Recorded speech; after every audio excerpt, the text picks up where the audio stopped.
Hinihikayat ng isang mambabatas ang National Bureau of Investigation na imbestigahan ang naging pahayag ni dating Pangulong Rodrigo Duterte sa isang event.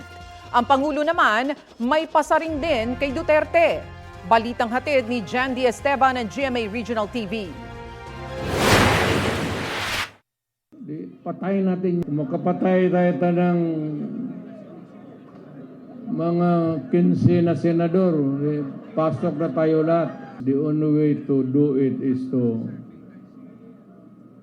pasabugin na lang natin yung Matapos ang pahayag na ito ni dating Pangulong Rodrigo Duterte, tila may pasaring si Pangulong Bongbong Marcos, bagamat wala siyang direktang pinangalanan.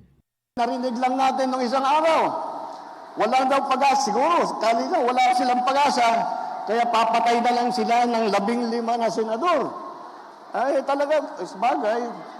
Mahirap naman yung ibang tao. Ang iniisip lang nila, ang kaisa-isang solusyon sa lahat ng problema ay pumatay pa ng Pilipino. Sinabi yan ng Pangulo sa talumpati niya sa kampanya ng senatorial candidates ng administrasyon. Sa Carmen, Davao del Norte, ang Davao Region ay kilalang baluarte ng mga Duterte. Bakit yung ibang partido, bakit yung ibang magdagsasama ay hindi makapagbuo ng mabigat na tiket?